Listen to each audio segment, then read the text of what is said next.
Hello everyone and welcome back to the Ryan Retro channel. In today's video we're going to be looking at Windows games exclusives. But this is no PC, this is the Retroid Pocket 5. And when it comes to playing PC games, we have a few choices. We have the classic Win Later, which is probably the best way to play PC games, but does require a little bit of tinkering. We have Pluvia, which is a new experimental way of playing Steam games. But for today's video, we're going to use GameHub, a new release that's very simple and easy to use. I've installed a few PC games here. If you'd like to know how to install PC games on GameHub, check out my dedicated GameHub video. And in that video, a few people did ask me if you only need the exe file. But no, you actually need all of the game files. So if you're going to use GameHub like me, please make sure you transfer your entire game folder from your PC to your Retroid Pocket 5, not only the exe file. So let's begin by jumping into a game that as of now is PC exclusive, Hades 2. GameHub has really beautiful statistics built in down here. So if you have some eagle eyes, please check and look at the frames per second and watch this graph to see how steady the frame rate is. As you can see up here, Hades 2 is early access and it's not yet out on consoles. We have controller support right out of the gate so we can jump straight into a game and start playing immediately.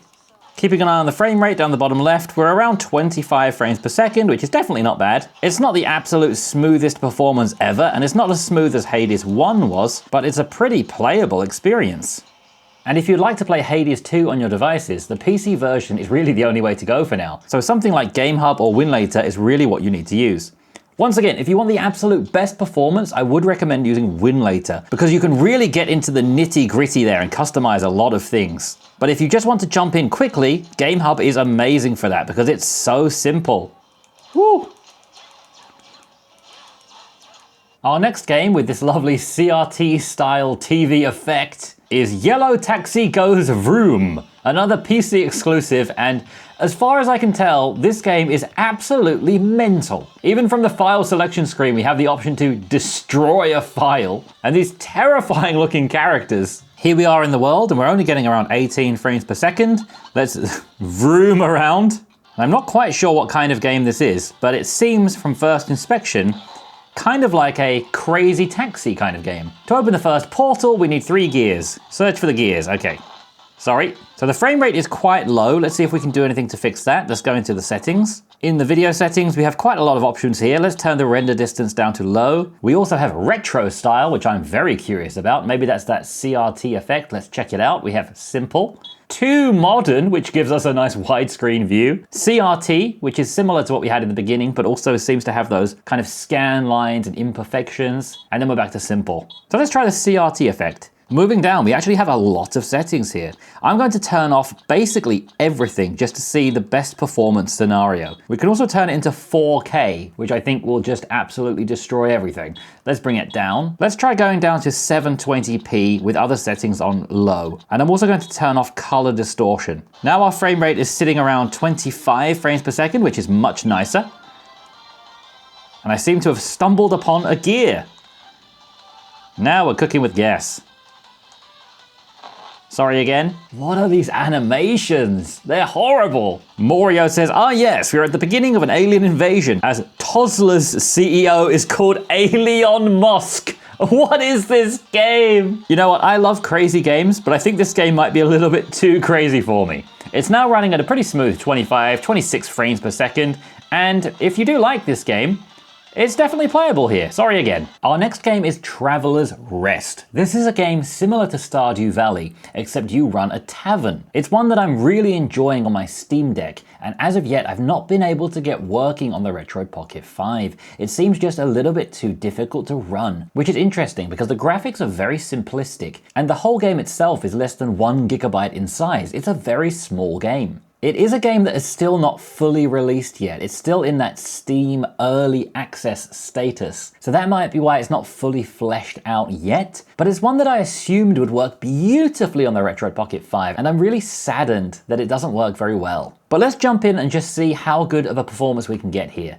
Because when I tried this in Win Later, it took me maybe 3 weeks to even get it to open. And here in GameHub, it's opening immediately on the first try, which is where I think the power and potential in GameHub is. So first of all, let's jump into the graphics settings and let's put everything down low, which it seems it already is. Launching the game, you're going to see we're at a solid 1 frame per second. We're basically watching a picture slideshow, so I'm not going to waste your time with this horrible performance. I just want to show that it does indeed load, which is a promising first sign, but unfortunately it's not in a playable state on the Retroid Pocket 5. So let's move on to the next game. Our next game is Ultrakill. Press X to punch. It is an incredibly dark game. We do have an option that says gamma, which is brightness. Sorta, but you'll see if I put it up to maximum, it's not really brightness. It just kind of makes everything look insane. Now, as you're looking at this, you might think there's something wrong with my camera right now. Maybe I turned up the brightness too much, but no, this is what the screen actually looks like. So let's turn that gamma back down again, and I'll instead turn up the brightness of the Retroid Pocket 5 itself. Oh, we have some very groovy bad guys. Shake that thing. Bow, bow, bow, bow, bow. Shake that thing. Ow, ow. Deal close range damage to douse yourself in fresh blood. This is the only way to regain health. What a lovely game. I'm sorry to do this because I do like your dance moves, but kapow, kablamo, kaboom. Well, who's this guy? It's kind of like the Squid Game leader. One for you too. So as you can see, this game is running really easily at around 60 frames per second. And I can tell it's one that's going to be a pretty good candidate here to play on the Retroid Pocket 5. Ultrakill. So now begins the fighting, I guess. Very suddenly. Hey, where are you? Come back. Come here. Come here. There you go. So now begins the fighting, and now the frame rate has dropped to around 30 frames per second now. But it feels very, very smooth. It's a smooth game. Well, it's very hard to fight 1v1. From Ultrakill to Arstotka. This is Papers, Please. And it seems like my research for this video has lied to me, because when I researched this game, I thought it was PC only, and my research also told me it was PC only.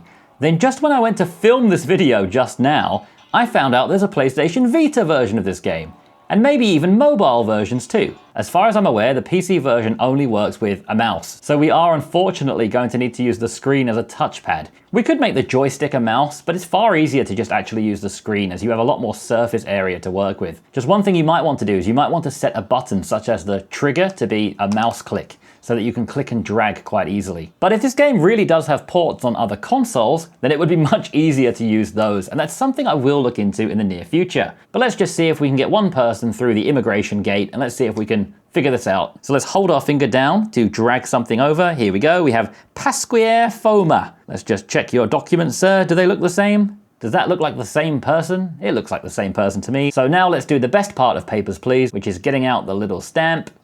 And we'll just put a nice approved stamp down here. Let's turn the volume all the way up. Here we go, 3, 2, 1.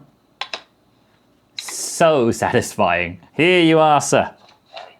Glory to Arstotka. Amen. So as you can see, Papers, Please is working, but it's definitely not an ideal setup. This is a game that really needs a mouse. When you get into the later stages of the game and you've got all different things to juggle around, you really are going to need a mouse for this, I feel. But I do want to check out those other ports, so I will look into those soon. So let's jump into another game that's definitely only on PC, and that is Trading Card Game Simulator. And there's so many of these little shop simulator games. So welcome everyone to Ryan's Retros. This is where you can get your latest Ryan Retro memorabilia. As you can see, everything's sold out. And if you can see down here at the corner of the screen, this game is absolutely destroying the Retroid Pocket 5 in a way that none of the other games in this video have been. It just cannot handle this at all. I think it's just really poorly optimized. So unfortunately, it's not very playable, but I'm not really sure how playable this would have been anyway, because while it does have native controller support, saying the controls are janky would be quite generous. So yes, while this game can technically run on the Retroid Pocket 5, this is another game I think if you want to play it, you really want a real computer setup with a keyboard and mouse. And just before I let you go, I wanted to show a game that I picked up on Steam recently. This is Chillquarium. If any of you were fans of Insanaquarium like me a good 20 odd years ago, that was a game I played quite a lot on my old family computer. This is a new version called Chillquarium. Once again, it seems like we need to use touch control, so it's not really ideal to play here on the Retroid Pocket 5, but it is an idle game. It's a game you're not really meant to sit there playing really intensively, so it's okay to just casually move your finger around, buy some freshwater friends for your aquarium, open them up like booster packs, and as you tap on the fish, you just see it appear in your aquarium. So just like that, I've picked up some lovely fish for my aquarium, and we can just sit back and chill. So not the kind of typical game you'd be picking up for a device like this, where you're probably going to be more hands-on and really getting into a story, or maybe even a competitive game if you can play it online. This is a totally chill game. You can just grab a dock if you have one like me, like this, throw it in there, and maybe even hook this up to the TV, sit back, turn up the volume, and just chill with the nice sounds of your fish. So I hope you enjoyed this showcase of some PC exclusive games. Of course, I had some heavy hitters like Hades on there, but it wouldn't be a Ryan Retro video without these more obscure, weird titles, because that's what I'm into. If you found the video helpful, useful, entertaining, or anything else positive, please give it a thumbs up and subscribe if you didn't already for daily content like this. If you'd like to pick up your own Retroid Pocket 5 to try some of these games yourself, check out the official affiliate link in the description, which is where I bought this one, and I'll see you again tomorrow for more Retroid Pocket 5 content. Thank you for watching. Bye.